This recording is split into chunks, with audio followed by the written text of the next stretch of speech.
Hello, and thank you for tuning in to today's broadcast of the Indianapolis Red home finale. Today, Red will be taking on the Detroit Riveters in their second matchup of the season. My name is Zach Mabry, and joining me today is Jerry McInerney. Hi, Zach. Thanks for the introduction. We've got Indianapolis Red, aka Indy Red. They were formed at the start of this year by co-founders and captains Jackie Lai and Lauren Piontek. Indy Red consists of women from the Indiana and Ohio areas. We've got a few from Missouri as well, and is fully funded by the Indiana Ultimate Foundation. That's awesome, and the story of Indy Red has been a cool story all year to follow. Really how organically they formed and everything. And then for the Detroit Riveters, they're affiliated with the AUDL's Detroit Mechanics. The Mechanics were the first AUDL team to announce funding a full women's team, and that announcement was made on January 22nd, and they've been moving forward ever since. So in their first matchup of the season, Red took down the Riveters 20-11. What do you think we can look forward to on today's game?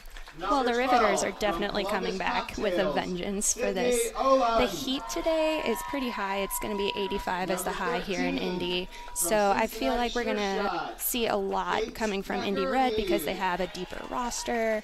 But again, the Riveters coming back with that vengeance. They really want this win, so it should be a really great game.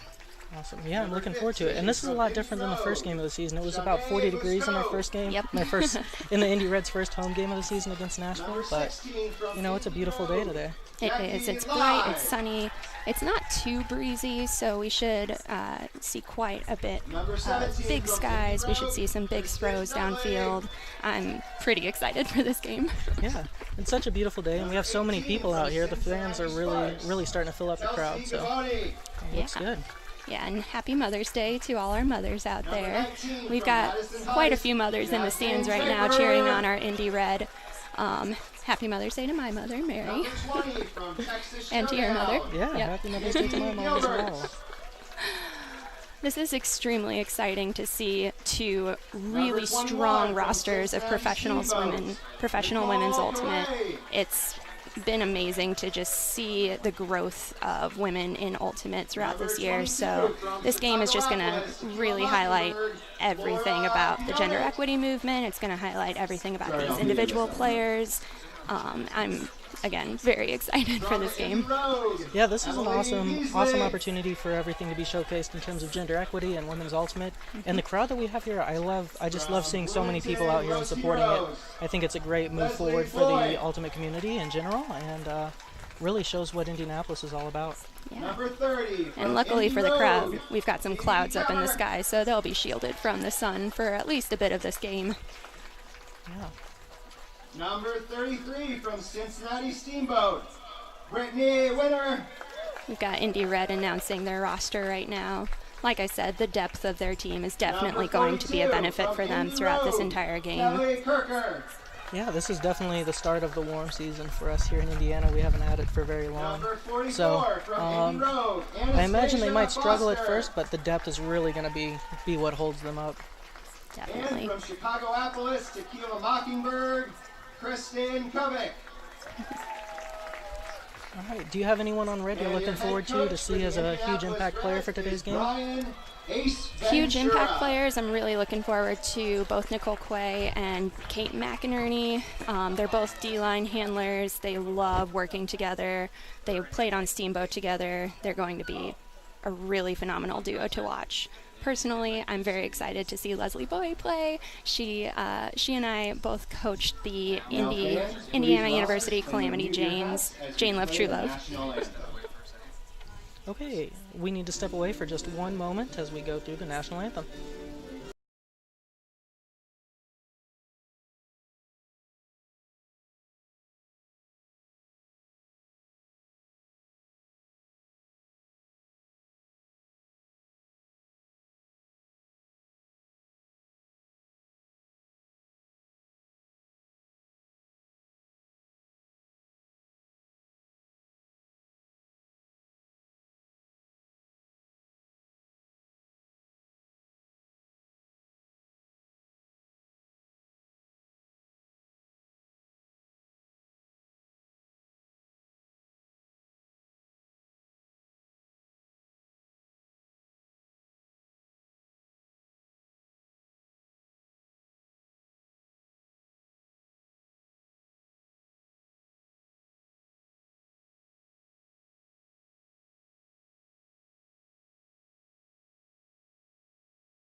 All right, and we are back. We had to take a break for the national anthem. Because we use a recorded version, we have to take a break for Facebook Live purposes so we don't get kicked off the air.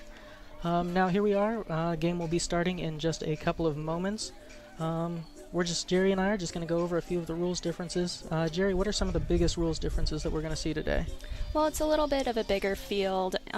For USAU guidelines, it's normally 70 yards by 40 yards. This one is a bit longer, 80 yards by 40 yards, 20-yard end zones. But the biggest difference is that this game is timed. We're going to have 4 quarters of game. Each of them are going to be 12 minutes long. There are a set, strict 50 seconds in between pulls. So the game is going to start very soon. We see Indy Red jogging out to the line. Detroit Riveters getting some water in. Definitely need that water during this entire game. But awesome. So this is going to be a lot different from a standard USAU club game where you'd be playing to a set number of points. And honestly, it's a lot more relaxed between points for how much time you're going to be taking. So that's really exciting to see. Yep, and this game will be officiated.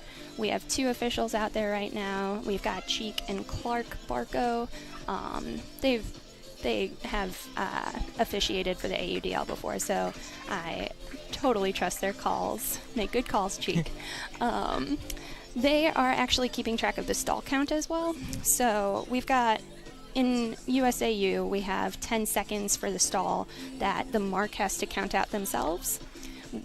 In this game and in the AUDL, the stall count is 7, and the referees are the ones that are counting it. So you either have to keep track in your head the count to 7 before you get stalled and it's a turnover, or you have to really hope that the officials are counting out loud for you. And how big of a difference is that to have not only a shorter stall count, but to also not be focusing on counting it on your own? How much different is that?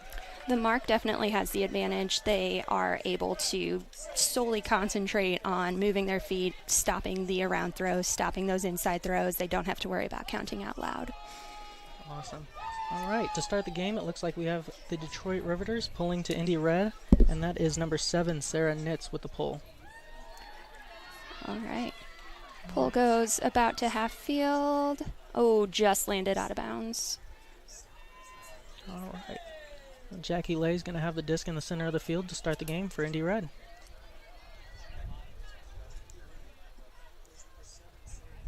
Moving it up a little bit. All right. It looks like a soft zone being played by the Riveters to start. Yep. We've got, looks like a 2-3-2 where 2 people are guarding the handlers, and then there's a wall right behind them. Ooh, just broke it through the zone. That was 17 duds. All right. And that is going to be number 6, Steph Mack, to number 33, Brittany Winner, for the first goal of the game. Steph Mack to Winner. All right. And if you look, Duds gets a quick throw right through the middle, and that opens up Mack, who hits it over the top to Brittany Winner.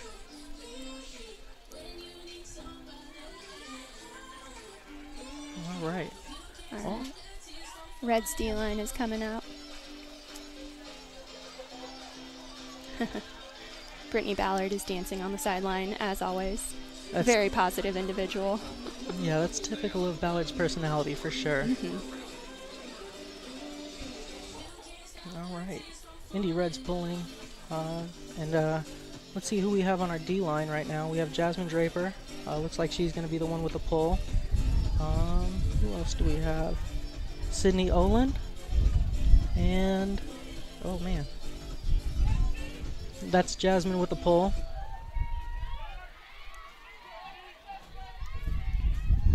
That pull gets to about half field.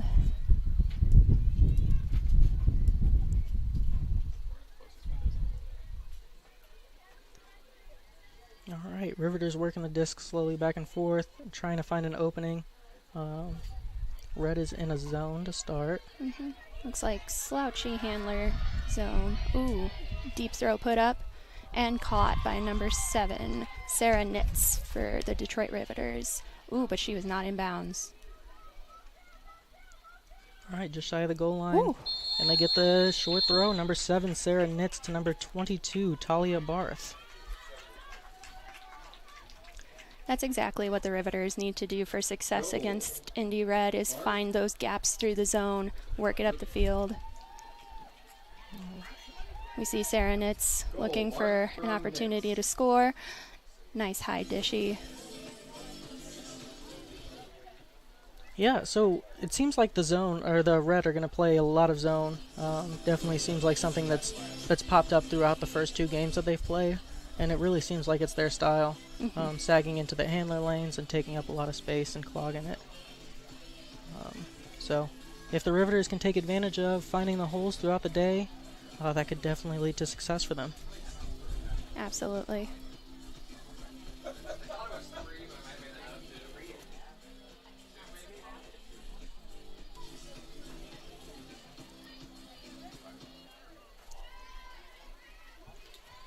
All right, Riveters with the pull, and it goes just beyond half field. That is Jackie Lai with the disc in the center of the field.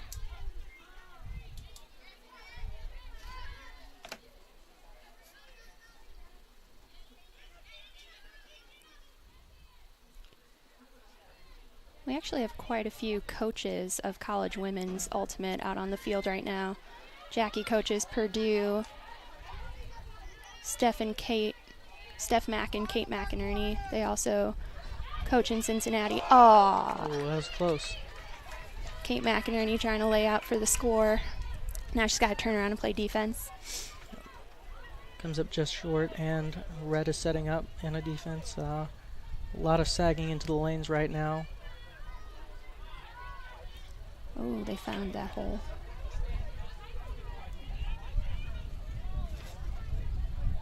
All right.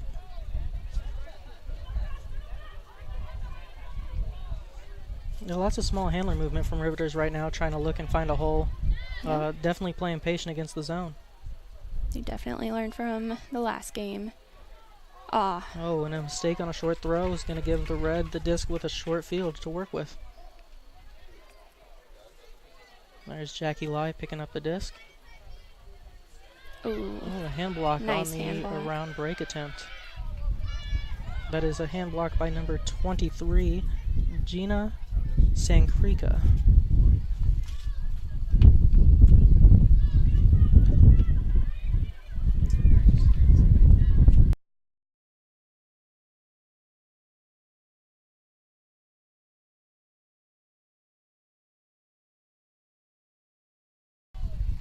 Yeah, it's getting pretty windy out there, and I think with how much wind we've got right now, Red is definitely going to stick to this zone. Oh. Nice. Oh, yeah, Jackie Lai with the nice floaty throw to a sliding catch, and who was that with the goal? That was Brittany Winter. Score, Brittany Winter, assisted by Jackie Lai. Brittany Winter has 2 goals already. Starting off the game pretty hot.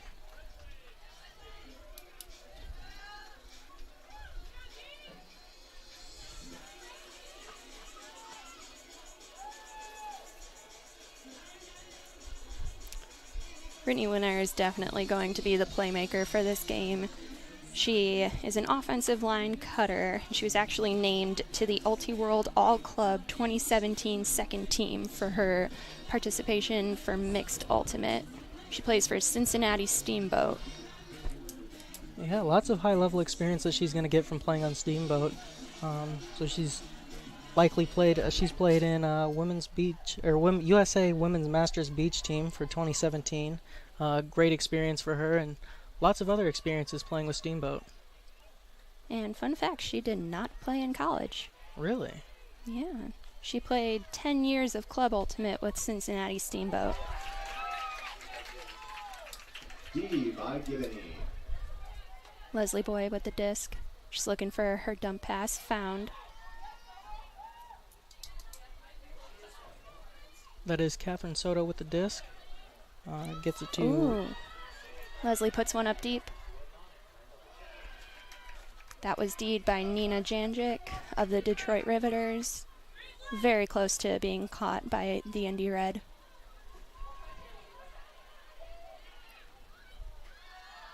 A deep shot by Riveters, and it tails just out of bounds.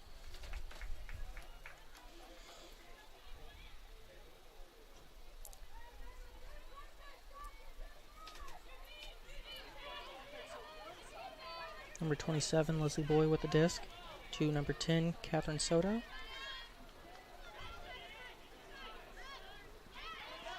Ballard with a nice cut in. A little bit of a missed connection right there. That's a tough throw to make in the wind. Absolutely. With how high the wind is right now, going up line. Ooh, Andy almost with that layout D.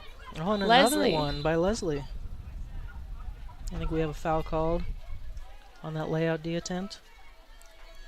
Whenever there's a foul called, the player that was fouled gets to advance 5 yards.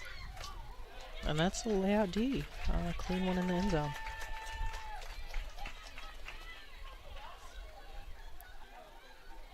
The women of Indy Red are not afraid to get on the ground, both to catch the disc and to prevent their opponents from catching the disc.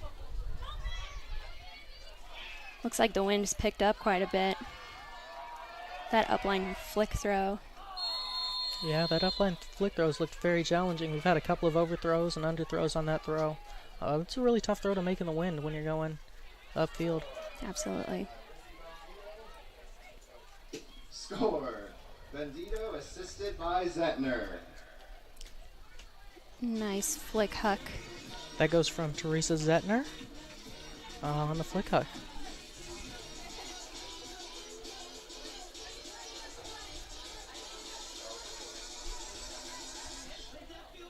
So what have you seen from Red so far offensively? I mean, they've held both times that they've gotten the disc on that they've received the disc. What have they shown, and what's made them be so successful so far? Their success really stems from their connections with each other. As we said the last point that the Riveters just scored, Indy Red was having a little bit of a disconnect with each other. So if they refocus back in, they should be successful for the rest of the game. Awesome. And the Riveters pull goes just beyond half field.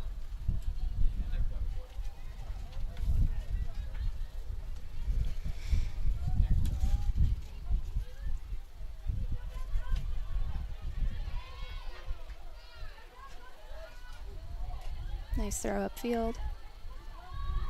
And that is number 17, Kristen Dudley, to number 3, Monica Lasley for the goal on a big around flick. Goal, Indy Red. Great Dudley throw right to over the top Lasley. from Duds. Yep. Dudley And from Lasley. Duds and Monica are both on Indy Rogue together, so they are used to connecting with each other. That was a really nice put by Duds. The wind popped it up a tiny bit, but Monica had zero trouble tracking that down and bringing it in for a score. I'd like to take a moment to thank the Indianapolis Red funder, the Indianapolis Ultimate Foundation. That's a great throw to make, especially she's going in the downwind on that throw. So it's a great throw to make. Just putting it over the top and letting the wind take care of it, a lot of it.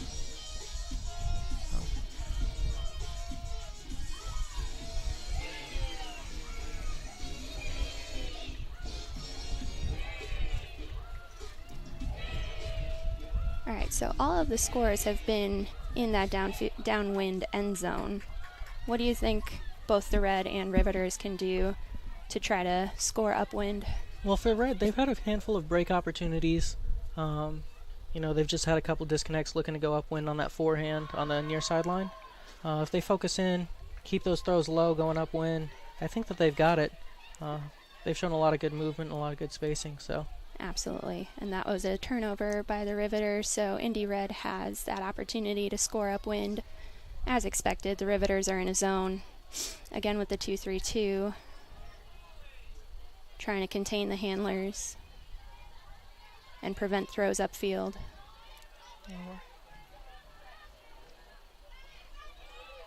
Ballard saves a floaty disc. Oh, ho, ho. Tries to squeeze it through the cup, but that is a layout D by number 1, Carrie Payne. And the Riveters quickly convert that. That was Molly Barlow with the score.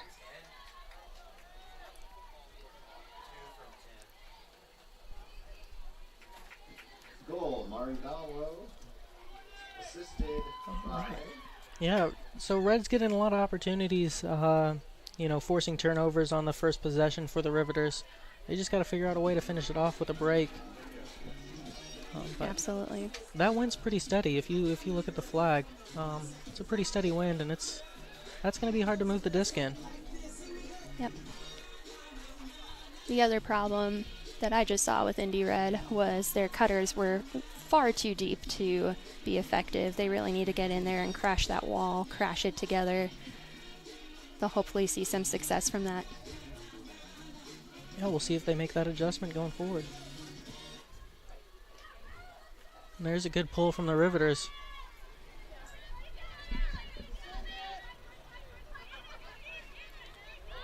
Jackie Lai looking for a big huck downfield to Kristen Dudley, and she gets it just outside the end zone. And finishes it off with a short throw to Steph Mack. Great run from Duds. Indy goal. Mack assisted by Dudley. That was a quick strike from Indy Red, and that really shows the athleticism that they have and the ability that they have on the deep throws.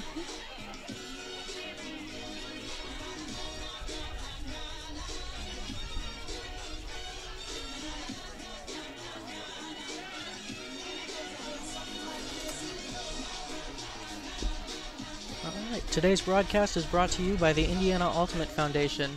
The IUF's mission is to promote the growth and development of Ultimate at all levels in the state of Indiana. Visit them online at indianaultimatefoundation.com.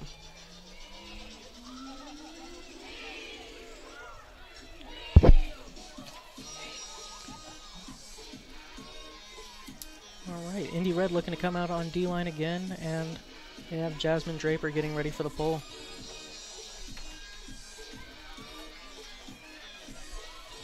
If you have any questions during the broadcast, you can ask me on Twitter, and we'll try and get them answered as we can. You can find me at TNLZ Mabry. That is at TNLZ MABREY. Send me any questions you have. We'll try and talk about them between points, during halftime, between quarters, any chance we get. Check in, let us know where you're watching from and what you've got going on today. D. Kelly Kirker.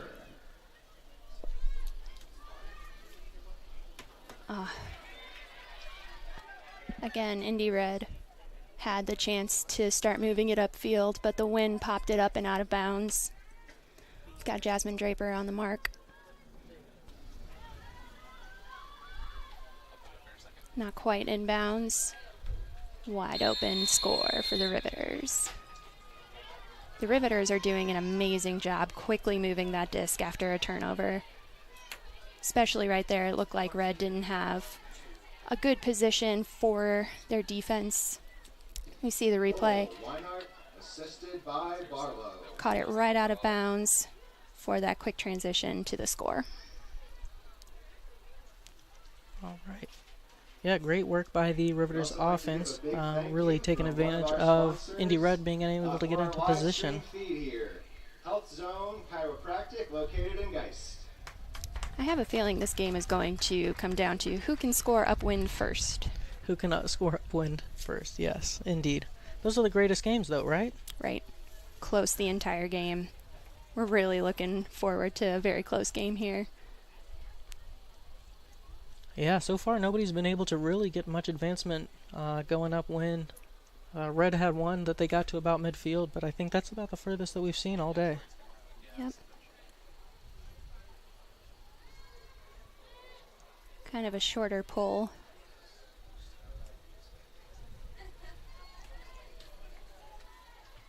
Indy Red is going to be picking up the disc with just 30 yards to go to the end zone.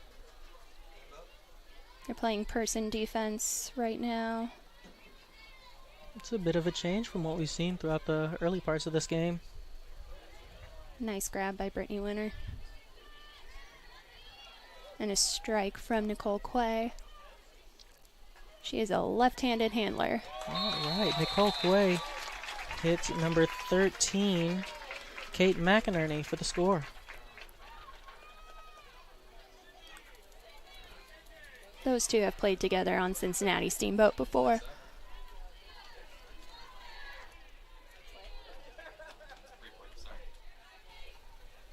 Yeah, and Goal. that lefty flick is hard to guard. Not used to guarding left-handed players. As within most sports, once you get a left-handed player, you're so used to guarding right-handed players, and the lefty comes in and just messes everything up for your defense, right? Exactly. Sometimes even messes up which side of the person you're supposed to be on.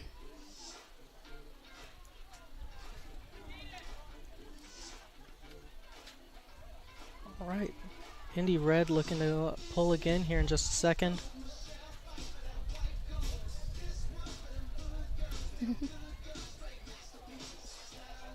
Both teams are having a blast on the sideline. They're excited to be here, excited to be playing professional women's ultimate.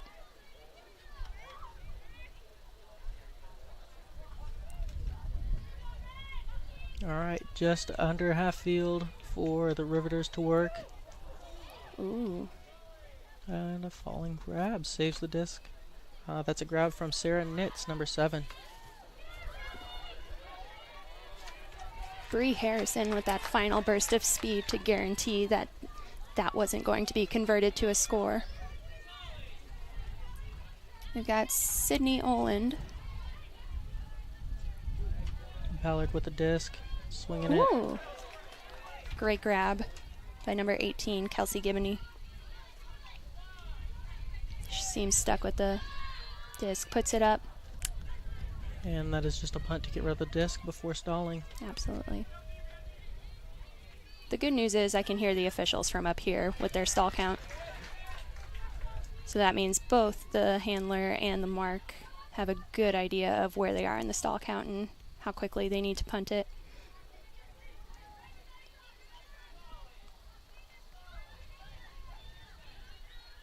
Red really working the disc side to side before going upfield. That is Foster with the one-handed grab. Ballard. And Ballard to Foster on the layout grab. Foster spiking that disc down. She knows how important that upwind point was. There we go. That's our first upwind break of the game. And we'll see if... Brittany Ballard. She loves that deep look. Yeah, she does. Especially for receivers like Foster. Foster is willing to get up. She's willing to get down. She wants that disc. Yeah, Foster gets high for one just a second ago and then gets low for one in the end zone. Great point for her. I'm excited to see this pair play for the rest of the game. Foster, like we said, gets up, gets down. She loves to run for the deep looks. Ballard loves to give those deep looks. Ballard's dancing on the sideline again.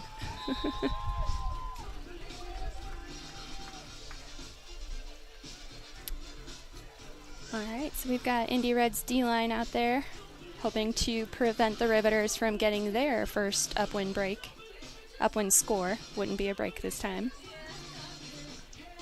Yeah, we'll see. A lot of times when the wind is this heavy, getting the upwind break usually results in, or can result in 2 breaks. Yep. The downwind is a lot easier to get, so we'll see if they can convert and turn it into a bit of a double break. Absolutely. And that last point showed that Indy Red is really finding their groove, so the Riveters have to work hard to prevent any more upwind scores from them. Almost a full field huck pull right there. And that was by Jasmine Draper.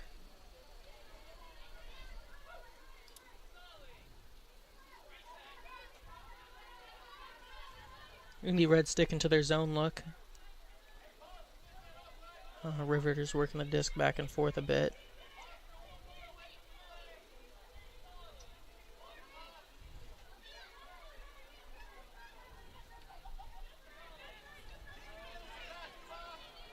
Lots of throws going for the Riveters, but they aren't really gaining any ground. That is a scary looking handler line right there. Yeah. Handler D line. We've got the captain, Lauren Piontek. She's doing a great job taking away whatever upfield looks they're looking at. Emily Schloniger, she is just extendo arms. It's hard to get around her. She's so fast and athletic, too. If anything gets up in the air and floats, it's going to be hers. Absolutely. That's a nice scooper over the top by Riveters. I'm surprised it worked. This wind is becoming very difficult to work with. Really working the disc side to side, stretching out that Indy Red D line. Ooh, a little bit of a miscommunication with the cup.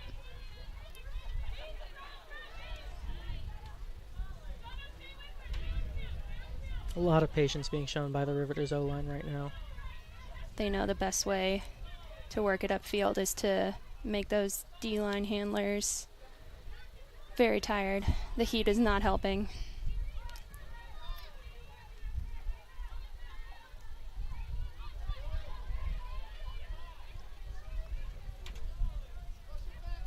Red showing a lot of poise, staying in this zone the whole time, though.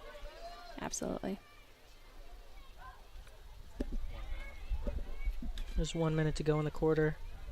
We'll see what the Riveters do. In the event that time runs out, oh, And that is a turnover. that was so heartbreaking. The Riveters were doing so well, moving everyone around. Yeah, they held on to the disc for 2 minutes there. And now Indy Red looking to take advantage of the short field turnover. And they do.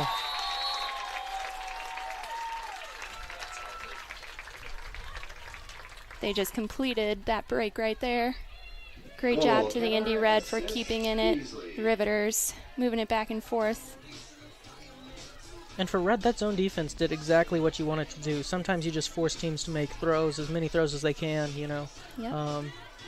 And eventually they're going to make a mistake on their own. It's hard. It's very hard to complete 100 throws in a row, you know, against a zone.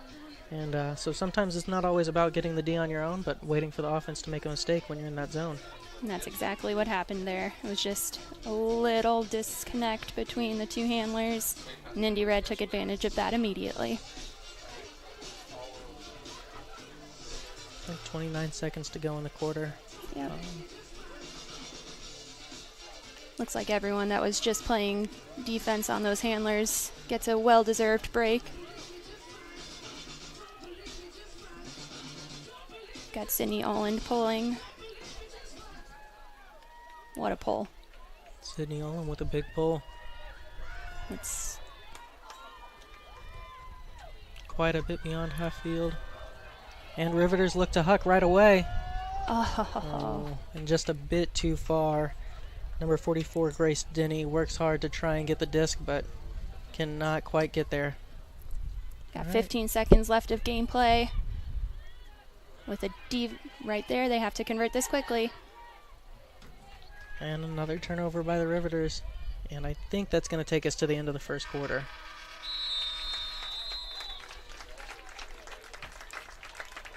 That was a great first quarter. What was your favorite part of that first quarter? Indy Red worked hard and got that upwind break. Ballard's throw to Foster was pretty awesome. Yep. You know, Foster worked really hard that point. Got a disc real high, got a disc real low, and really showed some grit and grind. So going forward, how big of a factor is this win going to play all game? Indy Red is really finding their groove, so I think the wind isn't going to be as much of a factor. What the Riveters really need to do is take care of those between people throws. So they need to stop those upfield throws that go right between the handlers. They need to figure out what it is that they need to do in order to break that zone. Awesome. All right, and today's broadcast is sponsored by Dr. John Rimple and Health Zone Chiropractic. Proud to support and provide peak performance for Ultimate in Central Indiana. Visit us online at healthzonechiro.net That's healthzonecairo.net.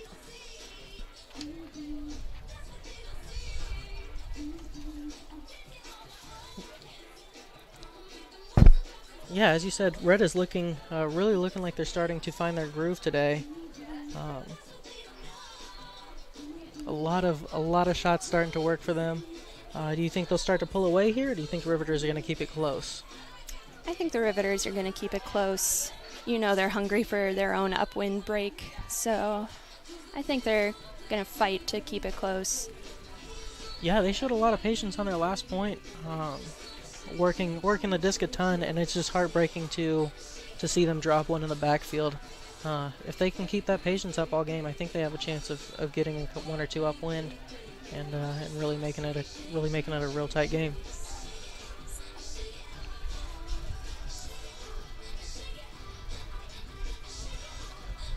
For those of you watching at home, we do have 8 current women's professional teams. We've got the Detroit Riveters, who was the first pro women's team founded, affiliated with the Detroit Mechanics. We've got Indianapolis Red, funded by the Indiana Ultimate Foundation. Nashville Nightshade, affiliated with the AUDL team Nashville Nightwatch. We've got Atlanta Soul, who pulled a lot of players from Atlanta Ozone, who did extremely well in Club Nationals last year. We also have the Rally Radiance, affiliated with the Rally Flyers. Austin Torch is their own entity. We've got San Francisco Flamethrowers. Unsure what's currently happening right there, but the team was announced they are having their tryouts. And then we've got Seattle. They have 3 rostered women on the AUDL team, plus a mixed roster and a women's roster. So really great strides for women's ultimate happening here in the U.S. And these strides are really taking a move all across the country. It's not really located to one part.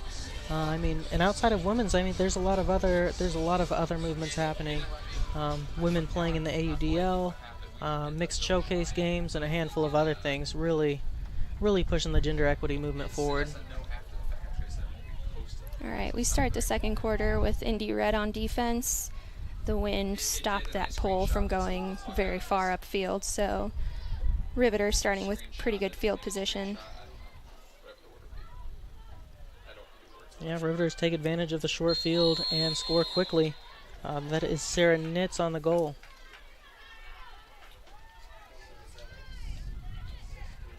They're going back to what's working well for them, which is those quick throws, quick turn after catch.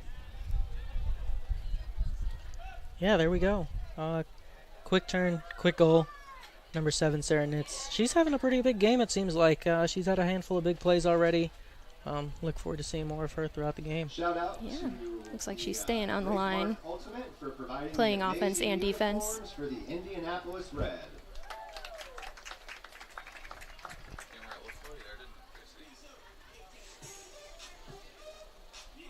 All right, and we're going to get to see the Indy Red O-line for the first time here in the second quarter. They've really started to show that they were really taking control. And at the end of the first quarter, we'll see if they can keep it up.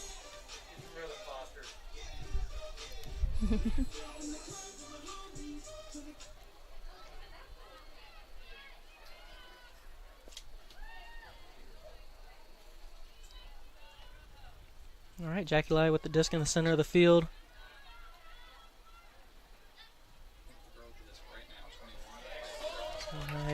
Nice layout catch by number 21, Nicole Quay. Jackie Lai with the disc again.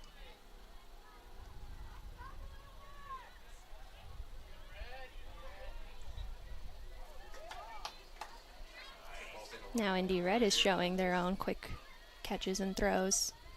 Working quickly against that zone so they can't get set. That's the way to do it. And that is number 33, Brittany Winner on the goal. The assist from Kate McInerney. Goal winner assist by McInerney. Steph Mack throwing over to Kate McInerney, looks off until she finds Emily wide open in that end zone. Yeah, great work to that point. Moving the disc quickly up the field, really working, not allowing the Riveters zone to get set. Great movement from the Indy Red O-line. And that O-line is starting to look like a machine out there, really moving the disc well. Do you think maybe the Riveters are going to show something different to try and slow them down or stop them? They're definitely going to throw their zone, hopefully a little bit tighter. They're starting on offense, though, so really just need to see those quick throws again. They're finding really great space, just got to connect with each other.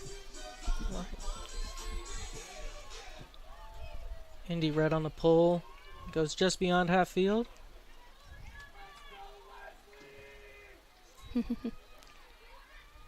Our crowd is cheering for Leslie Boy.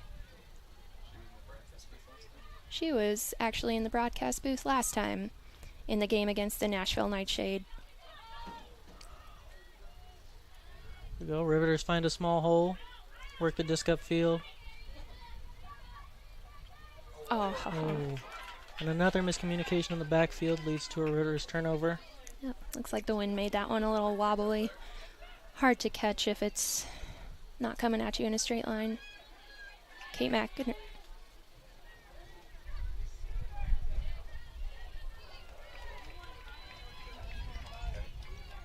Sorry, that was Kristen Kowak with the disc. It's number 27, Leslie Boy, setting a mark. And a lot more man defense from Red on this point. After the Riveters worked it real quickly on the last point, they're going to change things up a little. Low throw from the Riveters leads to a turnover. Ooh, Leslie tried to lay out and grab that.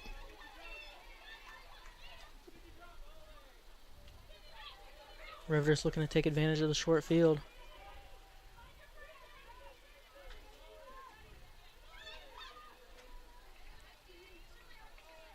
Just outside the end zone, number 1, Carrie Payne.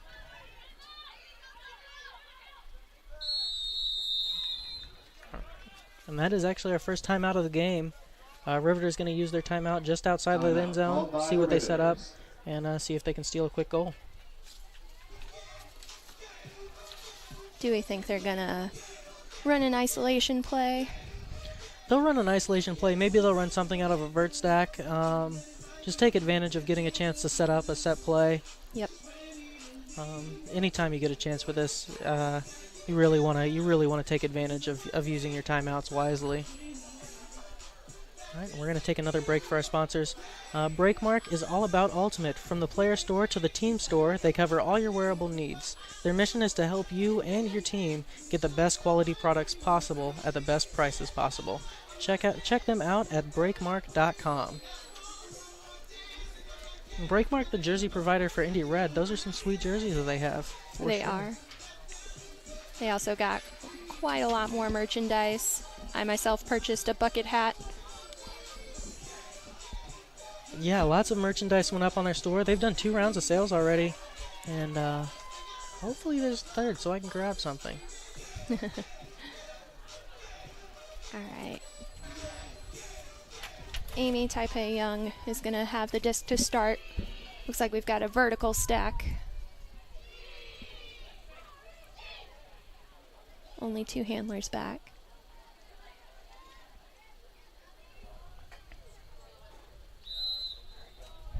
Forcing towards that sideline. Riveters looking to get a reset off. It's up. Can't find one. Tight defense. They loft one up. And that's a goal in the back of the end zone. That is Amy Taipei Young to number 1, Carrie Payne. That was great defense on the initial set play that the Riveters wanted to run. Really locked them down and forced them to throw upfield. They really wanted that reset. They brought a lot of people back trying to get to the disc.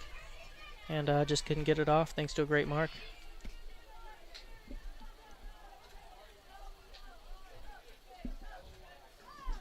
Goal, Payne, assisted by Young. A lot of the women on the Riveters also played for University of Michigan Flywheel. Their coach, Ben Murphy, was very pivotal in helping the Detroit Riveters become a team, along with a huge committee of women who really wanted to see professional women's ultimate. What a great pipeline for the Riveters to have, though, coming out of Magnum, or not out of Magnum, coming out of Flywheel. Yeah, they are. That's a nationals quality team. That's a team that's consistently making nationals, and so that's a great pipeline to pull from for the Detroit area.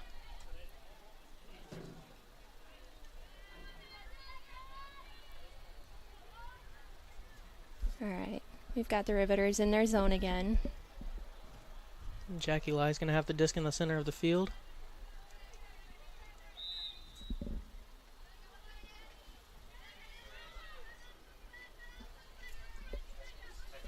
Looks like the defenders on the handlers are trying to force towards the middle. Yeah, sending it back to the middle where they have a ton of players just clogging that lane. Yep. Giant wall.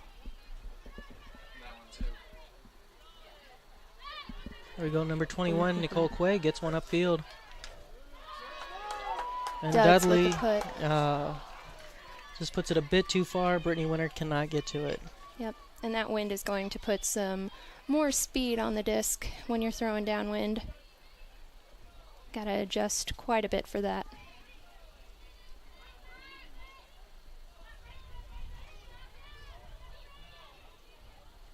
Oh,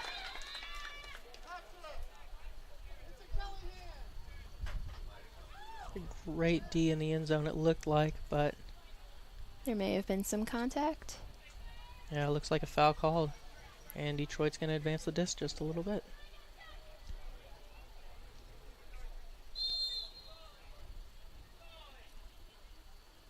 One big difference between this game and previous games that Red has played, there's no double teaming allowed in this game today, which I know is very disappointing for Kate McInerney and Nicole Quay.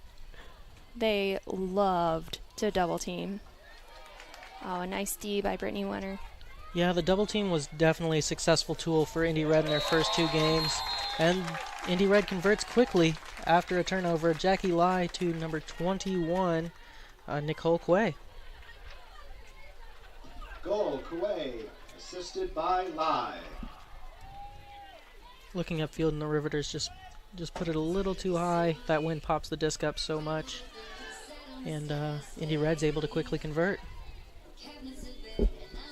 One thing that Indy Red is doing really well is setting up their cuts for when the handlers are swinging.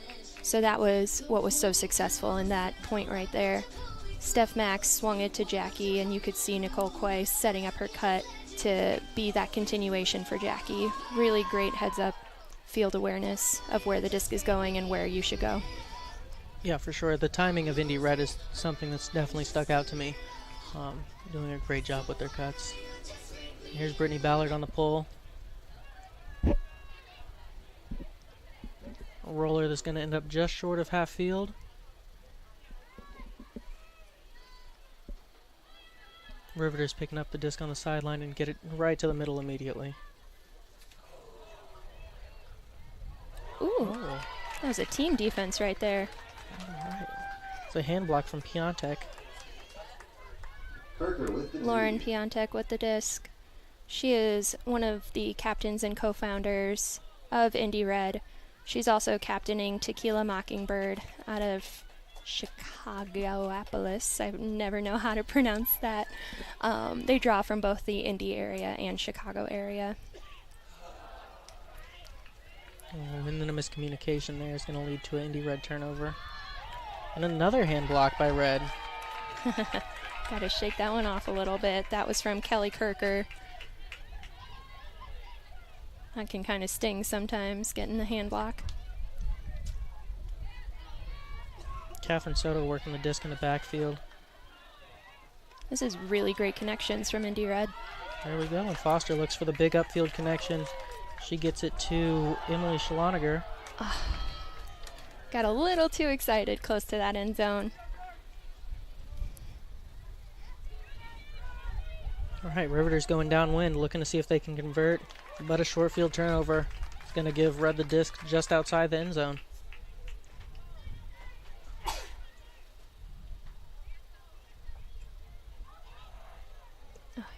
Good heads-up D. Yeah, just a bit too far in front of Catherine Soto. She can't get to the disc. And Riveters have it again. And Soto with a hand block. I'm very surprised they didn't just huck it down. Hope to get a D closer to their end zone. Play from there. Ooh, flick break. Soto with a break.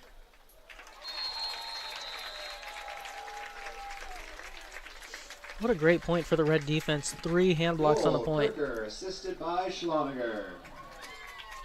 And that is Emily Schloniger. Yeah, look at that break. Lefty flick break. Impossible to guard. She just gets so low. That's really what you need going upwind. So low and so quick on that release. Nothing you can really do to stop it. Absolutely. And then Schloniger finishes it off with a dishy pass to Kirker. And that is another upwind break for Indy Red. Let's see if the Riveters are able to pull their own upwind break.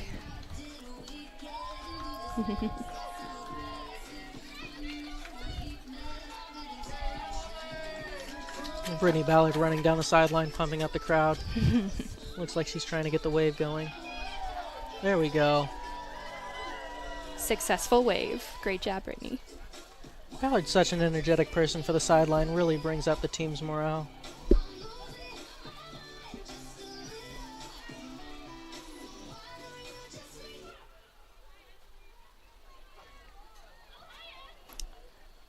Ballard also played for Indiana University, Jane Love True Love.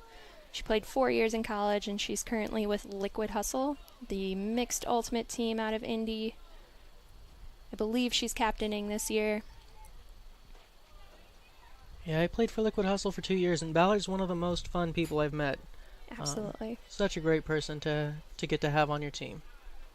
I play for Bloomington Los Heroes, mixed ultimate. And I remember groaning every time I had to go guard Ballard. She is quite a force to be reckoned with. Red working their zone and really trying to clog up the lanes here. Ooh. Oh, Whoa, finding their way through that wall and that handler defense. yeah, lots of tiny throws through that wall. And Red transitioning to a man. You can hear the fire calls being person being defense. yelled. Yeah, to a person defense. Ooh. Put up in the air. Great D from Kelsey Gibney.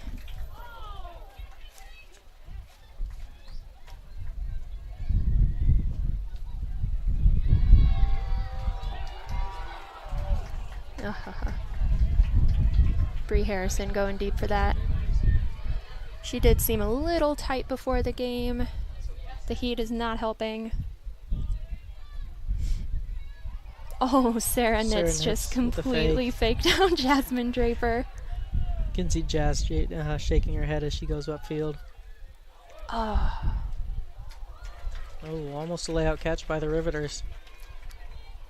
I think Kelsey Gibney got a hand on that one. It sure was close. Nice up by Bree.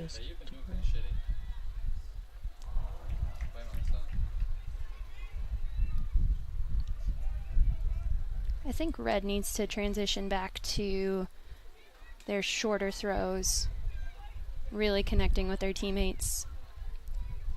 Most of their turns currently have been from the longer, trying to get more up the field. Yeah, they were having a lot of success when they were working it and trying to get flow to the break side.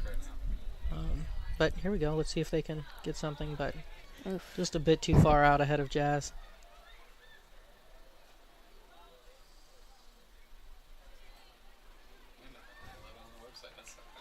There we go with an upwind score by the Riveters. Great job, Riveters. That was a long point.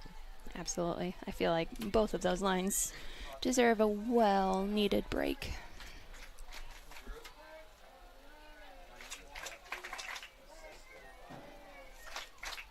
Goal, Duffy, assisted by Nix.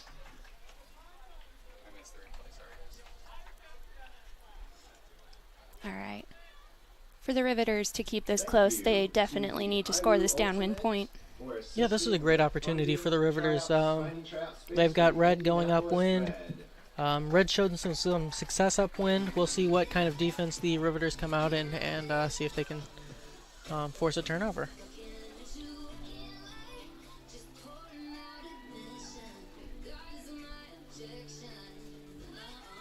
If you want to reach out to us on Twitter, you can tweet at TNLZ Mabry, M-A-B-R-E-Y.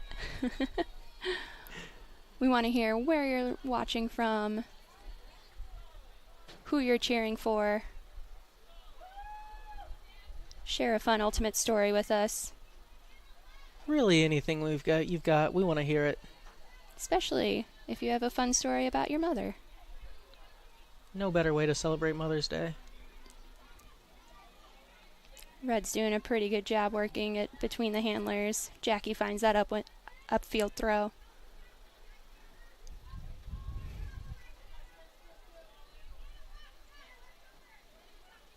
Yeah, really showing some patience between these handlers, looking for a great opportunity. And Nice. there they go. They're finding... Ooh, may have been a travel. I think we're going to have an injury called by Detroit. Looks like she might have gotten her foot stepped on right after the catch.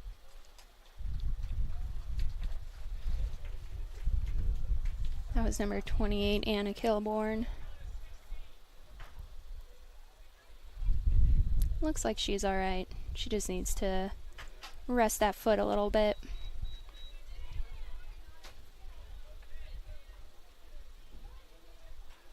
Game on. All right, number 3, Monica Lasley with the disc.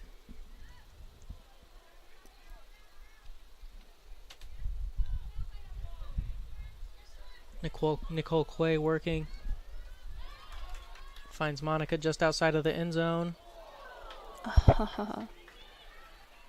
It's that flick upwind throw. It's haunted both teams all game. Really has. Ooh. Takes that one off the ground. That's number 23, Gina Sankrika, picking up the disc. Swinging it to the middle of the field. Hopefully getting a bit more field advantage that way. Long throw to a turnover. It's probably good for the Riveters. Play really solid defense. Get a turn down here. Quick score. Yeah, not awful with the wind so high. It's real hard for Red to work the disc so right now.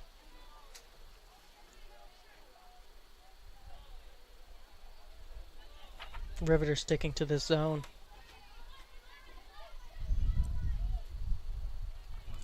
Jackie Lay cross field. We've got a minute to go in the quarter.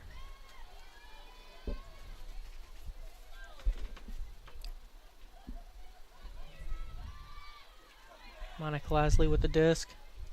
Waiting for the rest of the team to catch up.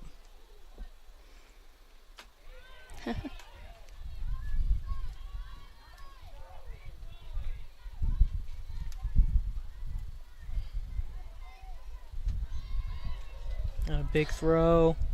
And Monica Lasley gets under it. And that is a goal for Indy Red. Score, Beasley, assist. There's another long point for us. Team's starting to wear down a little bit in the heat, maybe. Absolutely.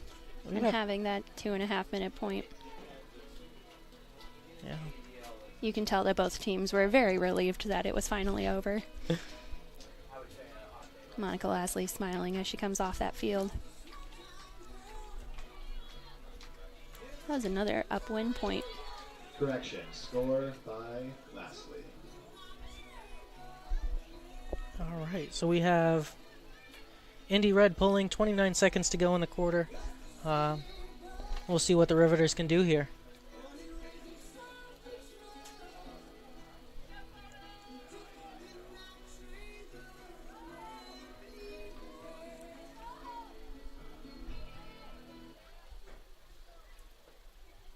Up goes the pull. A really good pull is going to go about the entire field. A little bit of a miscommunication there on who was going to go get that pull.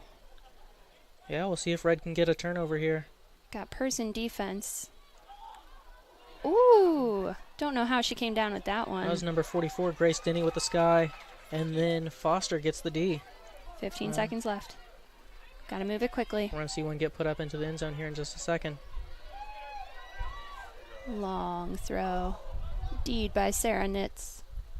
Sarah Nitz, I feel like, has been all over the field this game, making all kinds of plays. And that is the end of the second quarter. Great showing from both teams. Yeah, we have a pretty close game so far. It's really the two upwind breaks from Red that have been the difference. You know, and they were able to convert. They were able to convert one of them into the downwind break immediately following, and that's been the difference in this game, really.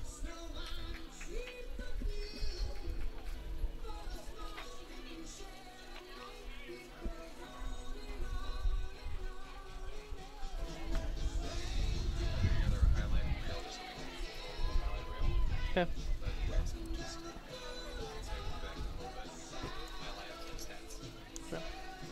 All right, we'll return in just a moment with highlights and stats from the first half of action.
All right, we would like to take a moment to thank our sponsors. Today's broadcast is presented by Indiana Ultimate Foundation, supporting Ultimate at all levels in the state of Indiana.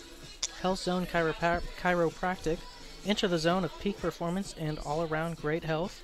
And by Breakmark Ultimate Apparel, Ultimate Apparel for on and off the field. All right, so we're approaching the end of halftime. We had a very solid first half shown by both the Red and the Riveters. The score currently is Red 11, Riveters 7. Twerk, do you want to share some stats and recap from the first half? Yeah, so in the first half, we saw the wind play a huge factor. Indy Red picked up a couple of upwind breaks that really have made the difference in this game. For Red, Brittany Winter came away with 3 goals, 1 assist, and 1 D in the first half, and Kelly Kirker came up with 2 Ds and 1 goal. Really, those two have been doing a lot of the work. Kelly, especially defensively, she had 2 hand blocks and 1 point. A lot of great work from her, showing off her athleticism and speed. And then for Detroit, Sarah Nitz came away with 1 D, 1 goal, and 2 assists. And then Amy Taipei Young comes away with 2 assists for the Riveters. Those two have been doing a lot of the dirty work for the Riveters, a lot of advancing the disc on top of the stats that they have. So a lot of good work. Jerry, what did you see in the first half, and what do you think we're going to see here in the second half in terms of the game? So I feel like the Riveters are going to tighten up their zone a little bit, try to prevent those between people upfield throws. Really trying to keep it quick, as that has been what has worked for them in the first half. As for the Red, they're doing pretty great. One thing that they can work on is to throw a few more shorter throws. Advance it up the field using as many people as possible, many throws as possible. This wind is going to make it pretty difficult this second half. So as long as they can connect with each other, they should be good to go. Yeah, that Red offense has looked great, especially when they've been able to move the disc over to the break sideline with some short throws and really work the disc up the field and have some flow on that break space. That's really been great for the Red offense. So we'll see if they can go back to that and continue showing some of that and working the short throws, the unders, the breaks. That'd be great. 20 points this game. Be sure to cheer loud and chow down to get that crazy bread. Again, it is so exciting to see women play professionally. A large part of this is due to the gender equity movement that's been huge in the Ultimate community recently. Women's professional is a result and catalyst of the dialogue and the action happening in the movement. Like I said earlier, we have 8 professional women's teams. I feel like that number is going to go up. There's quite a few big cities, big Ultimate hubs that currently aren't fielding a professional team that could in the future. Very excited for the future of women in Ultimate. We start the second half with the Riveters pulling. They're in their zone again. All right. Indy Red, Jackie Lai picks up the disc. And they move it right up the break sideline right away.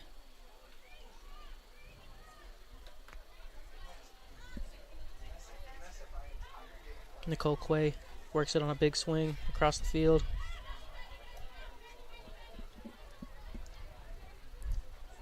Well, the Indy Red looked like they discussed what the Riveters were doing in terms of their zone during halftime. They're really doing a good job faking the defenders out, finding those holes, swinging it to find an upfield advance. Yeah, and they just keep working it. Back to the center of the field to Jackie Lai, but falls to the ground.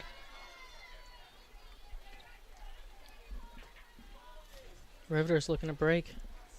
Going upwind. Moving the disc quickly before the Red defense can get set up. Oh, and another miscommunication in the backfield's going to lead to a Riveters turnover. Studs picks up the disc. You can't quite get that throw far enough for Nicole Quay. Still trying to adjust for the wind. You never know if it's going to pick up the disc and shoot it super far downfield, or if it's going to push it down to the ground like it just did. Ooh, Amy Young with an amazing look through the entire Red defense. And sneaks past just a few hands from the Indy Red.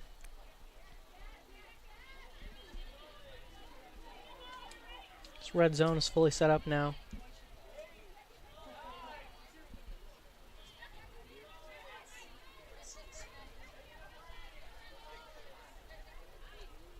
Riveters working the disc side to side. Lots of short throws right now. Seeing what they can get, if they can get something to pop open in the middle. And I think that was called out of bounds.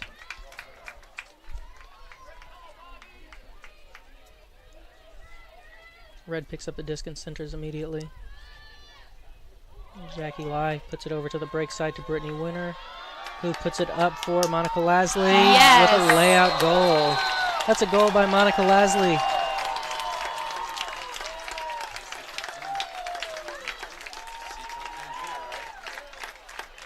Great getting it bit out by Lasley, thrown from Winter.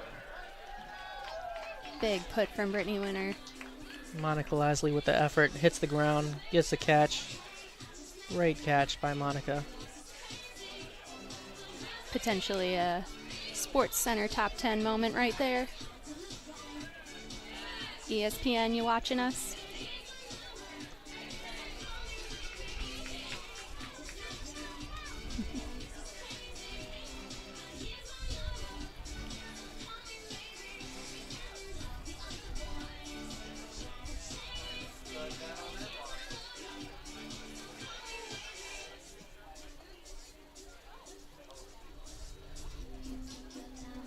All right, back and forth point to start the quarter.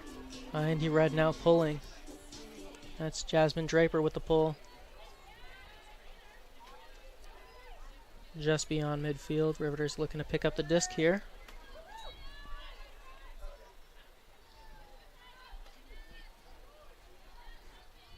Working the disc quickly. Those are their, that's where they're going to get the most success. Moving it quickly, finding those spaces, swinging it, tiring the defense out. Sarah Nitz.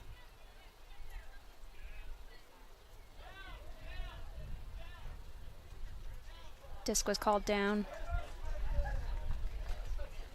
Called down by both the officials and the crowd in the stand. The fans are really getting into this game. Another upwind throw just pops up into the air.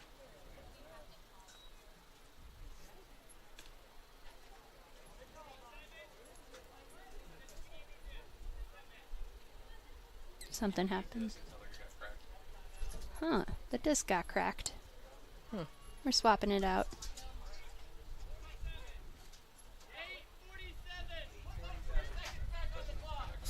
Yeah, adding an additional 3 seconds on the clock. We're going to be at 8 minutes and 47 seconds to go here in the third quarter. Number 7, Sarah Nitz picking up the disc for the Riveters.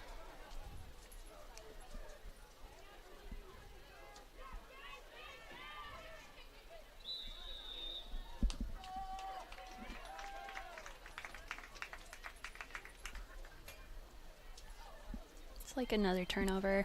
Yeah, that's a turnover on a weird miscommunication where everyone stopped for a second. Yep. Oh, wasn't looking at that downfield defense. Yeah, poaching downfield defender able to get to the disc.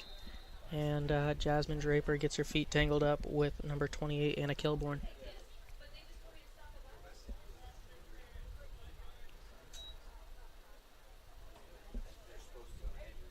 I think that's gonna go down as a foul on Jasmine Draper for the feet tangling up.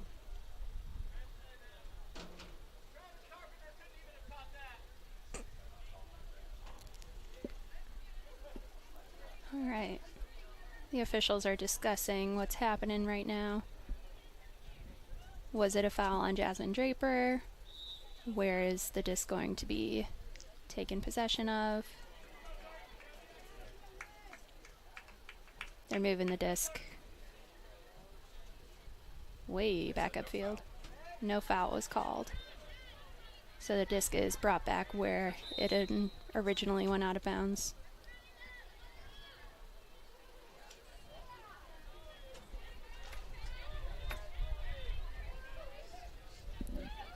Great swinging movement from Red. Yeah, working sideline to sideline. Lauren Piontek with the disc. They're going to work it off of this forehand sideline, so they've got some space to work with. This near sideline's been a struggle all day going upwind, so good to see them work it back across the field. Ooh. And that's a layout grab to save it by Piontek. Jasmine Draper in the middle of the field.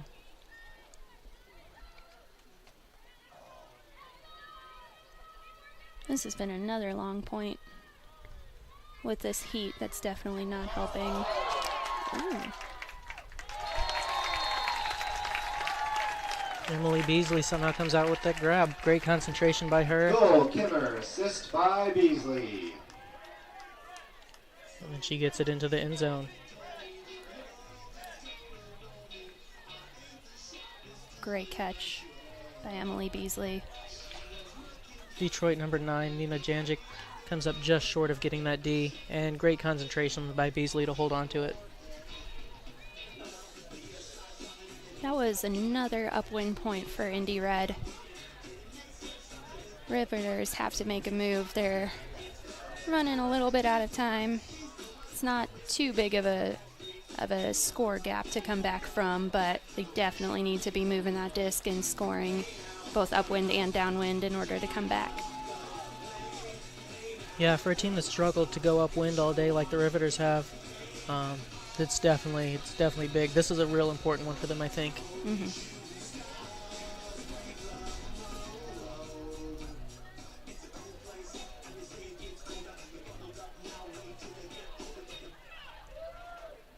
There's the pull by Indy Red.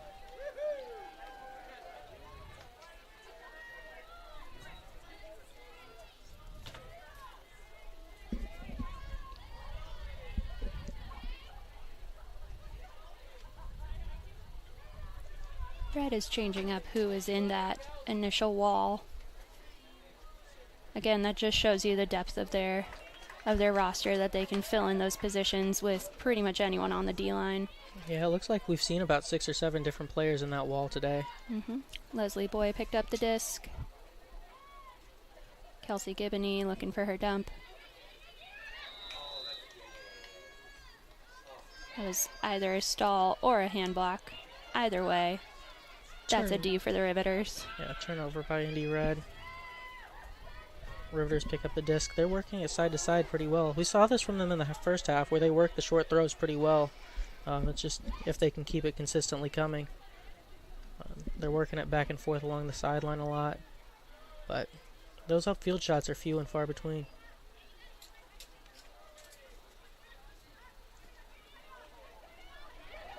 Oh, great D by number 10. That's Catherine Soto. That was a sneaky D. Soto with the D. Amy Young didn't even see her coming. Andy with the... And it looks like that's going to be another stall called. The stall comes much faster than you think it will. Yeah, 7 is a lot less than 10. Definitely something to get used to. Ooh, nice snag out of the air by number 20, Julia Weinert. Oh. That was number 4, Andy Tompery on the D. Tips it just out of the reach of the Riveters. Kelsey Gibney with that inside throw. Finds Brianna Harrison. Catherine Soto. Soto had many people to choose from with for that that. lefty flick upwind. Soto with the disc again. The lefty flick down the sideline hits the cameraman. Didn't know he was going to be that much in the action.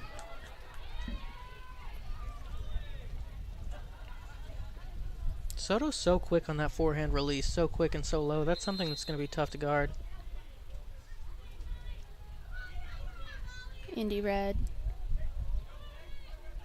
may have been called for the double team right there. Double team, 5-yard penalty. Yep.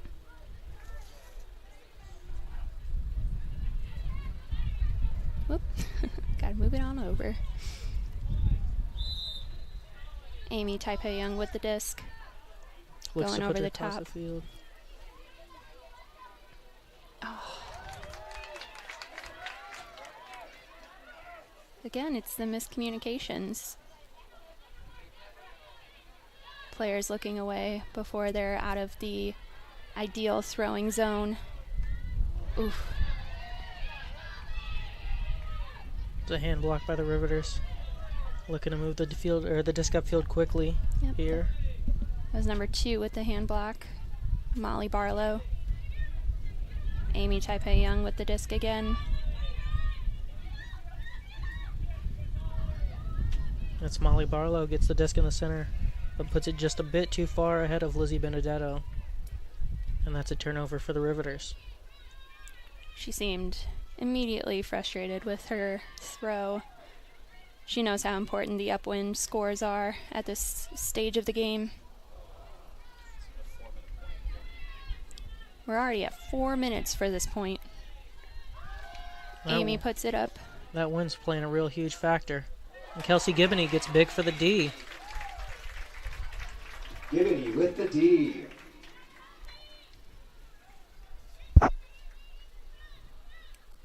Catherine Soto brings the disc back to the front of the end zone.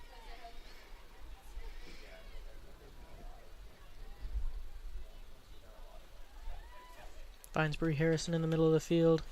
Back to Gibney, who puts up a big deep shot. That just falls out of bounds. Yeah. But they push the disc down the field, looking to take advantage with their defense. Their defense has been very strong this point for Red. It really has. Ooh. That's a foot block by Brianna Harrison.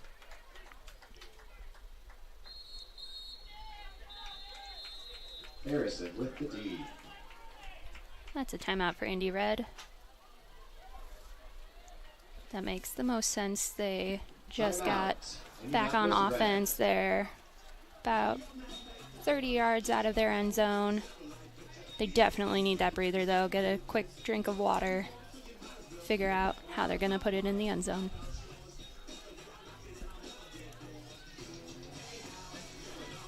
I want to highlight Amy Taipei Young on the Riveters. She is their handler, one of the handlers. She has played 11 years of Club Ultimate.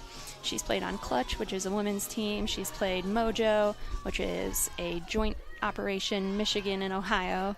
I'm going to turn those around. She played Michigan-Ohio joint operation, which is Mojo.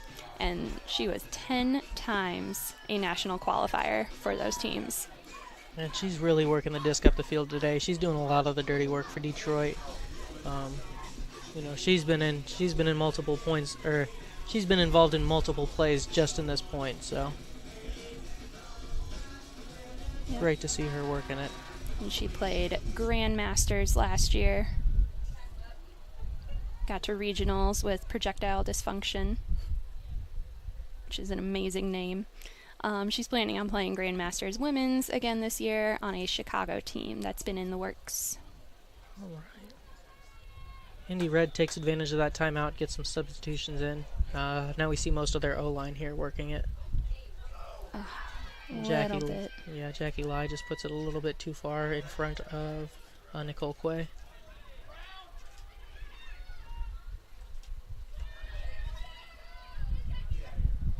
Ooh, landed out of bounds. It was a great snag. Just Yeah, it was Molly Barlow on the snag, just couldn't keep it in bounds. Molly Barlow, one of the captains of the Riveters. Red working the disc, sideline to sideline. There we go, the big swings back and forth, opening up the defense. Nicole Quay smiling. That's her cue that she wants the disc thrown to her. Kate looking for... just sailed out of bounds. Yeah, Brittany Winter just can't get there in time before it sails out of bounds.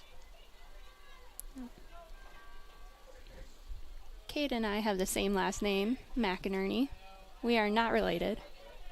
We might be related way back in our lineage, but we've got under a minute left to play in the third quarter. Riveters finding their upfield looks, swinging it. They look a lot more comfortable than they did before the timeout. This point started at 7:07 on the clock. Holy cow. We're 6.5 minutes into this point, and it's still going. Nicole Quay got that D right there. Jackie puts it up. Oh, Just 20 seconds left on the clock. Just a bit too far for Dudley to get to. Sarah knits. There's a throw into the ground. It looks like fatigue's really starting to set in this point. It's going to end up being a 7-minute point just to end this quarter. Ooh, hammer. Hammer goes For out. the score! That's number 33, Brittany Winter, picking up the goal to end the third quarter. It's a buzzer-beating hammer. Score, assisted by Quay. Nicole Quay with that hammer. Time running out. Nicole Quay puts up the hammer, and it finds its way right to Brittany Winter. Perfect throw to end the third quarter. Yep. Brittany Winter knew she needed to secure that catch. Upside down throws are kind of difficult to catch if you're not prepared for them, so she knew exactly that she wanted to get low, she wanted to pancake it, she wanted that point. Thank you to the sponsors of our live stream, Health Zone Chiropractic Guys. All right, and another shout out to our sponsors. Today's broadcast is brought to you by the Indiana Ultimate Foundation. The IUF's mission is to promote the growth and development of Ultimate at all levels in the state of Indiana. Visit them online at indianaultimatefoundation.com. Yeah, big quarter for Indy Red. They outscore the Riveters 3-0 in that quarter, take a 14-7 lead heading into the fourth quarter.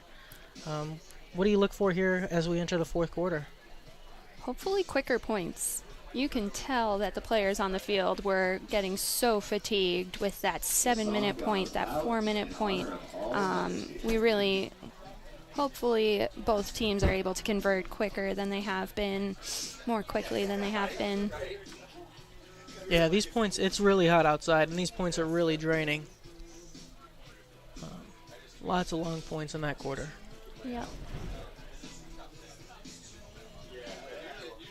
Those people sitting in the grass over there, they had a good game plan coming in. Apparently the bleachers are extremely hot. Shout out to all our fans that are sitting in the bleachers right now supporting our women. And everyone watching. Yeah, huge shout out to all of our fans that are here today, and to all of our fans watching online everywhere they are. Thanks a ton for sticking with us. We're here about to enter the fourth quarter in just a moment.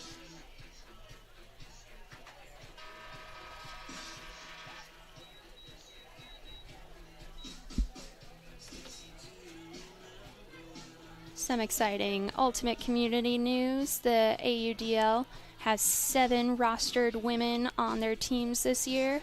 One of them, Robin Wiseman, she's playing for the Madison Radicals. They are currently playing right now. She is the rostered player to be watching today while she takes on the predominantly male teams of the AUDL. Yeah, what a great story. There are players popping up on teams all across the country. Yeah, we've got 3 on Seattle Cascades. We've got Charlie Eade, we've got Stephanie Lim, and we've got Sheena Titcomb. We've got Lauren Doyle on the New York Empire.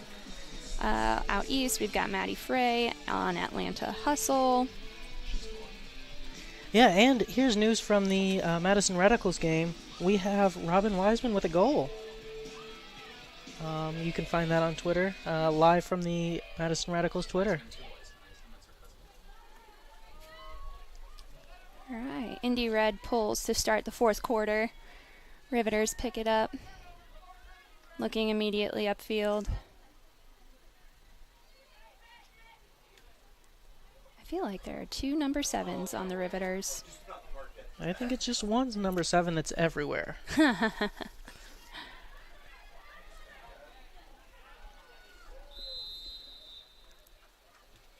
Is there a stall call? Nope, disc is coming back. Yeah, we have a call in the field. Great layout attempt in the back of the end zone by the Riveters. It comes up just short, but great effort. Who, Clark? Martinsville kid. Didn't play with the team, though. Very often, that's what I understand. Looks like Riveters are going to take an injury substitution here.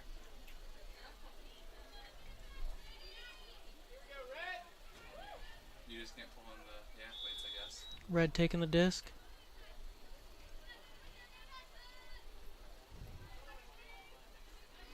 Lauren Piontek with the disc, Nice summer league team. looking to center it. It's pretty good.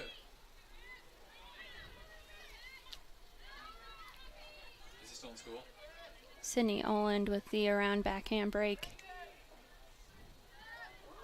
Oh, Inside break just can't be held onto by Olin. That throw came in pretty hot. Four there. unfortunately, you gotta throw them a little bit hotter when you're going upwind.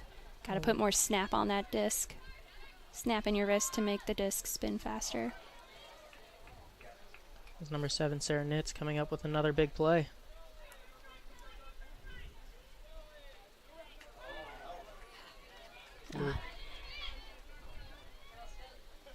It's a turnover. Red picking up the disc, looking to move it side to side, see if they can open up the defense again. And that throw sails just out of bounds. Riveters get it 30 yards out of their end zone.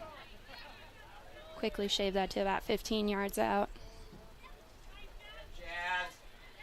Jasmine Japer shuts down a handler reset for the Riveters. Sarah Nitz swings it. Number 91, Meg Duffy, back to the center. Ooh, Jasmine Hits to Draper. Duffy, and Draper almost gets it.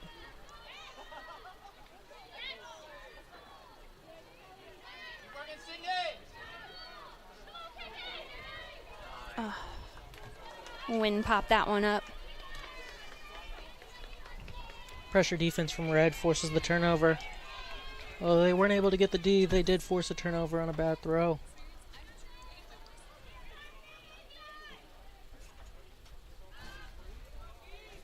They hit Piontek up the sideline. Works it back to the middle. Layout grab by number 12, Sydney Oland, to maintain possession.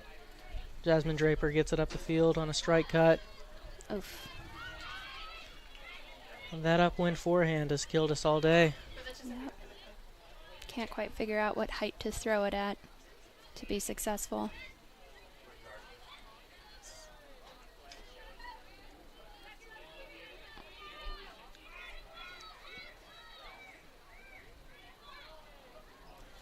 Oh, Work in the middle, and it falls just out of reach of the Riveters.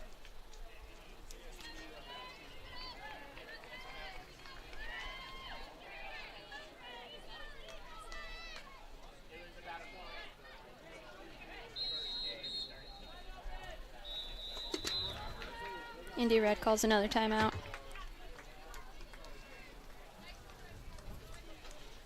Timeout. Indianapolis Another Red. long point here to start the fourth quarter.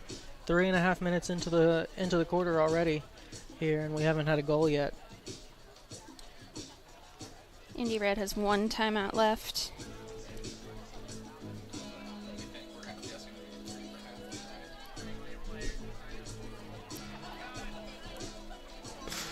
Head coach for Indy Red, Brian Ventura, he's really using these timeouts effectively, giving his women a break when they desperately need it. Reevaluating what it's going to take to score in that end zone.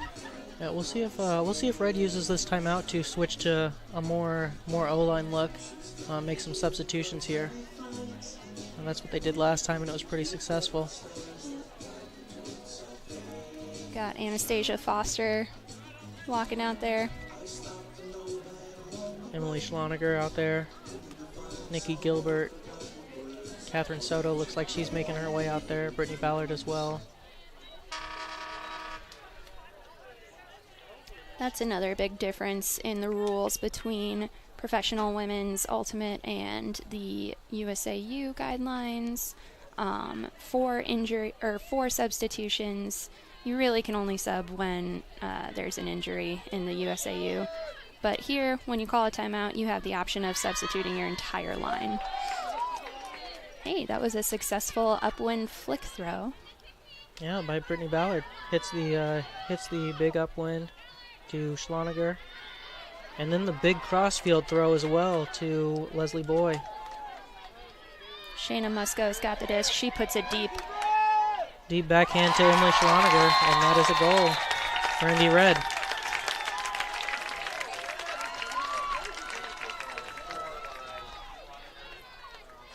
It was really Ballard's throw early on in the point across the field that opened it up for him. And then Shayna Musco finishes it off with a deep look Score by to Schloniger, Emily assisted Schloniger. by Musco.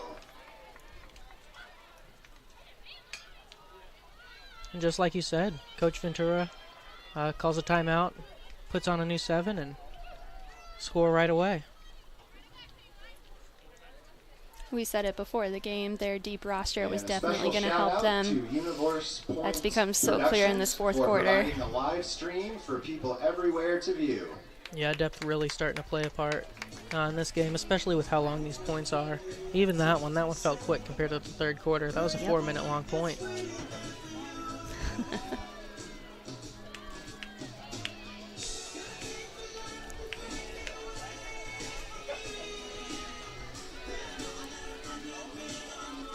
The Indy Red sideline is just having a blast.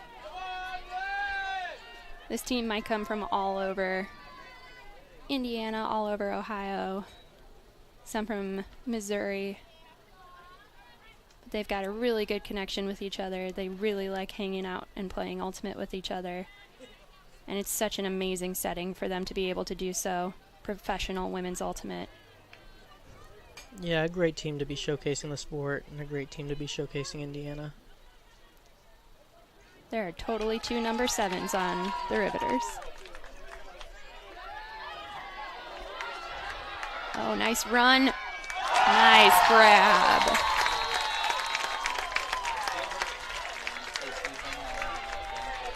Score, Gilbert, assisted by Soto. It's number 20, Nikki Gilbert, getting the goal from number 10, Catherine Soto. She had eyes on that the entire time. She knew she was going to come down with it. Ultimate, the IWU Ultimate Association, for assisting in finding tryout space for the Indianapolis Red. Thanks, guys, gals, all of you. Nikki Gilbert, she actually plays with Texas Showdown, which is a national level women's team in Texas. She went to University of Texas, Austin, played with Melee. Those are great teams to have on your resume. Absolutely. Melee consistently puts up a very strong performance, has made nationals quite a bit, is going to nationals this year. And on the other end of that, we had Catherine Soto, who's still in high school. Oh. Yeah. I always forget how young she is. Yeah. You would never know based on how she plays. She looks like she's been playing for about 10 years. That low release flick's a hard one to learn, and she's got it down already. Mm-hmm. Catherine Soto was invited to try out for the U20 team. She currently goes to Brebeuf High School. Did I say that right?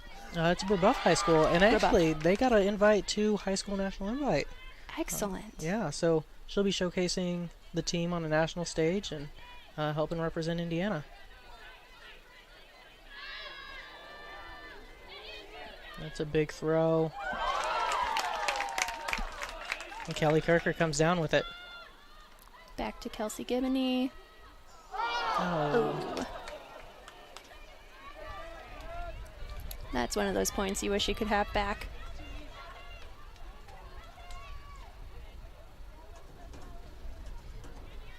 Riveters start at their own end zone. Looking for an open upfield opportunity to come up. And Foster comes up just a little bit late on that layout attempt. Not able to get there in time. Molly Barlow with the disc resets to number 9, Nina Janjic. And puts it out to space. Oof, just out of reach.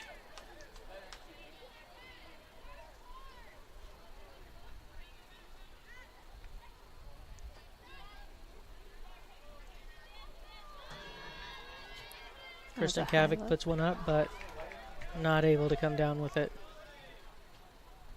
Sarah Nitz got that D. A big D by Jasmine Draper. Pops up out of nowhere. You can tell she was proud of that one. Smacking it down out of midair. Lauren Piontek with the disc. Looking for something to open up. Oof. Good poach D. Moving it slightly upfield. Ah. They just got to connect with each other. Yeah, a lot of mental mistakes here, a lot of drops. Perhaps the heat and the fatigue's playing a part of it for Detroit. Absolutely.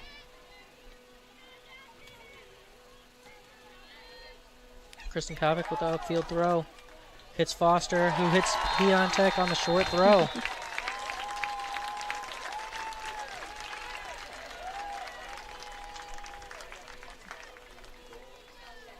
Both Foster and Piontek Goal, Piontek. are such great players to watch if you want to improve your game. They're both so quick with their movements. They know what space to take away. They know what space they want to cut into. They're phenomenal players to watch. Pretty much every single person on this field right now is great to watch if you want to improve your own game. Yeah, Piontek sneaks up the sideline and Foster hits one right over the top to her.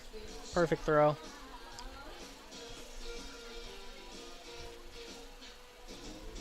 Red really taking control here in the second half. Lead 17-7 now. I think that means that it's 6-0 here in the second half in favor of Red.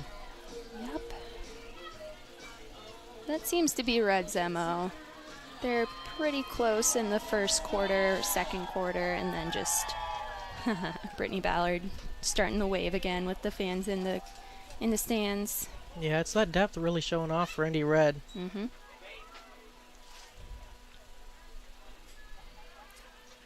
Now it looks like a lot of their O-lines here on the D-line this time. See Nicole Quay out there. See Jackie Lai out there.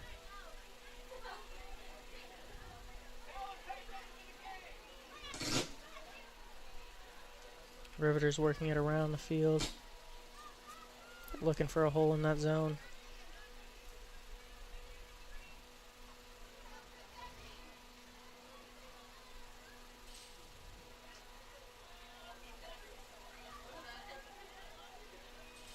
Swinging it back and forth. Now finding that upfield look. There they go. They found the upfield look. Now they're able to go. Red just fired into person defense. Duds coming up with that nice D. Yeah, Kristen Dudley with a big one. Duds with the D. Jackie Lai swings it across the field, but that's Amy Taipei Young coming up with a run through D. Taipei Young with the D. I'm surprised they didn't call a timeout. They're going to take advantage quickly, and Taipei Young with the bookends finishes with the goal in the end zone.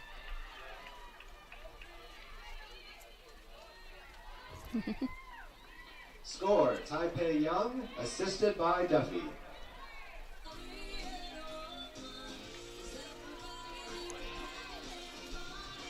That flick just pops up just over the head of Nicole Quay, and Amy Taipei Young's able to run onto it. Assist from Meg Duffy. She is the other captain of the Detroit Riveters. Looks like she's played a lot in North Carolina. She went to college at UNC Chapel Hill. She was the second team All-Region in 2013. She now coaches University of North Carolina women's B team, as well as the Kitty Hawks, which is a U16 youth team.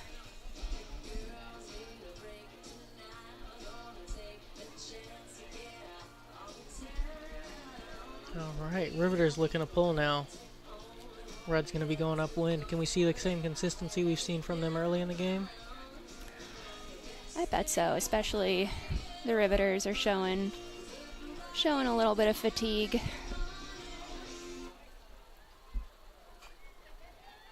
Nice big pull. Brittany Ballard fields the pull.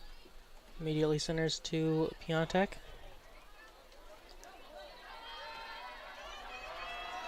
Oh. Foster with the layout attempt comes up just short. Really great movement from Red right there. The Riveters were a little bit slow setting up. It's a turnover for the Riveters. Piontek picking up on the sideline. Puts one up towards the end zone. And Brittany Winter's not able to come down with it in a crowd of Riveters. Ooh. Jasmine Draper with a D. Great effort by Jazz there to get that. With the D. Jasmine Draper currently plays for Madison Heist. Inside flick falls to the ground, aiming for Brittany Winter. Piontek with the run through D.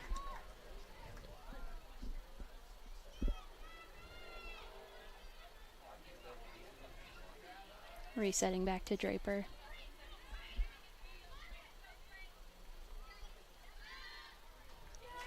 Finds Brittany Winter in the middle of the field. And Winter puts a shot to the end zone for Foster. Oh, she got caught on the back of her feet a little bit and couldn't get to it.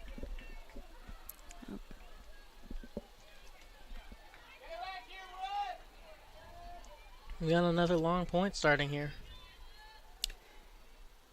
Not what you want to see at the end of the fourth. Yeah, that heat's playing a real factor. So's the wind. Absolutely.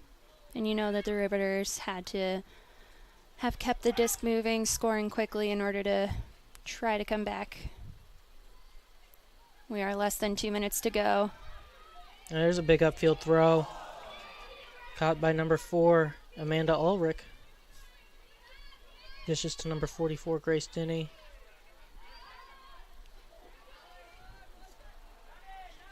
Not quite in the end zone.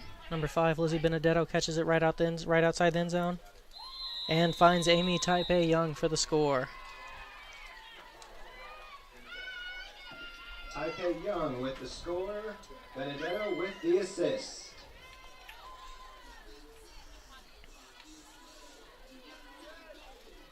Benedetto puts it right over the hands of Ballard to find the open Young, who toes the line for the score. It's really great recognition of where she is on the field, what she can do with her own body. Really great job keeping that inbounds in order to get that score. Yeah, great job by Young there to hold on to that.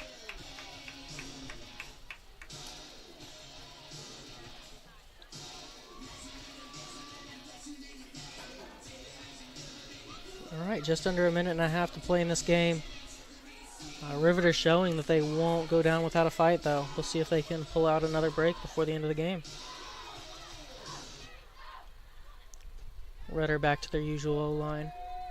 For the most part, it looks like. Yep. Jackie Lai with the disc. Swings it around to Nicole Quay.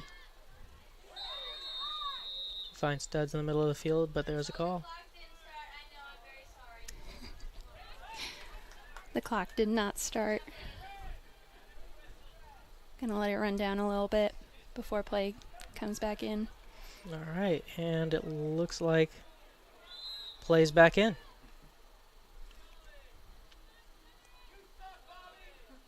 Ooh.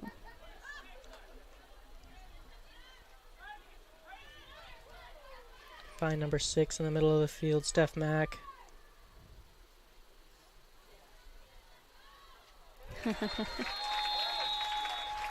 Kate McInerney does number 6, Steph Mack for the goal. Those two are also an amazing duo. They coach together. They coach Xavier University. Assisted by McInerney. I'm so glad they pronounced McInerney correctly. Xavier University is a good school in the D3 women's. For sure, they held the spot at number 1 in the rankings for a little bit this year in USAU. Of course, they've got great coaches to learn from there.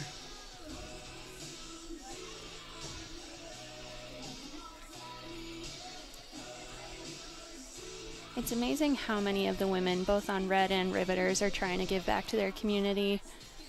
Leslie Boy on the line, 27. Like I said earlier, she and I coached the Calamity Janes, Jane Love, True Love, for all of you listening out there. Leslie has been called the Glass Shark lovingly by the Bloomington Ultimate community. She's very good at those sneak attacks.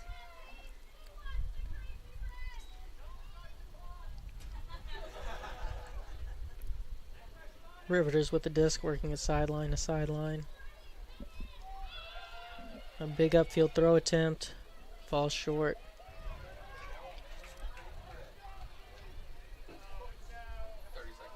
30 seconds to go. Red picking up the disc. We'll see if they're able to punch in another one. Going upwind here. That's the one good thing about the clock. It makes the women play faster, makes them go run down that disc that may be 20 yards out of bounds in order to get it back in, get it playing. 10 seconds left. 7 seconds to go. 5 seconds. Detroit looking upfield, and a big sky in the end zone. That's number 9, Nina Janjic, catching it with just 1 second to go here in the fourth quarter. The crowd shouting, "That's all the time Nicole needs." Nicole Quay, if you remember, had that hammer buzzer beater earlier in the game. She only needs 1 second. Can she do it again, though? That is the question. Absolutely. She's walking to the line right now. All right, here we go.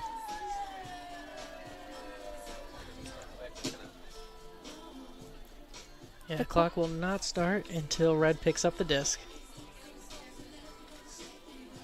So even if it hits the ground, Red's still got an opportunity.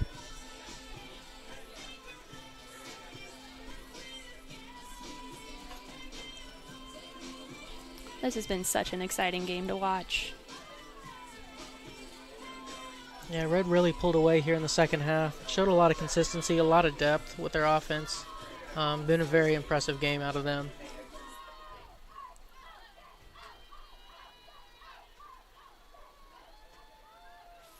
About 30, no, more than that. Just like Jackie Lai picking it up. Puts She up the big boosts it. hop.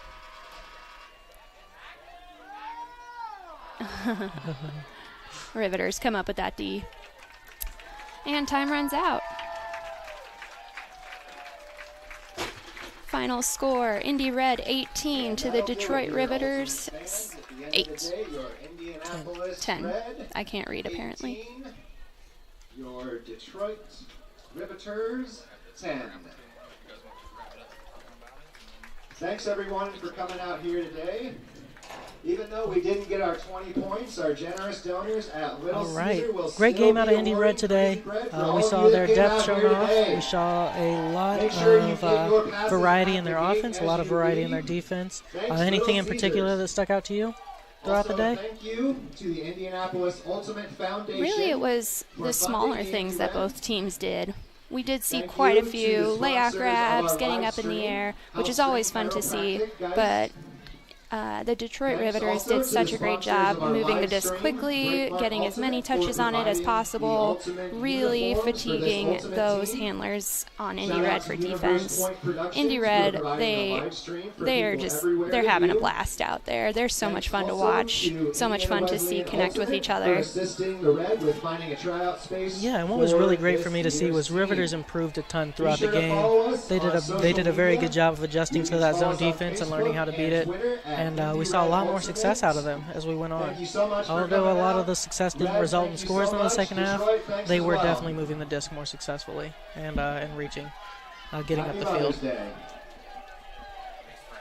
All right, our next games for Indy Red are next week on Saturday. We got a doubleheader. We're playing Nashville Nightshade in Nashville, followed by playing Atlanta Soul. Sorry, I almost called them Zone, but that's because Atlanta Soul draws a lot of players from Atlanta O-Zone. So we've got that doubleheader next weekend. Tune in next weekend to hear those games.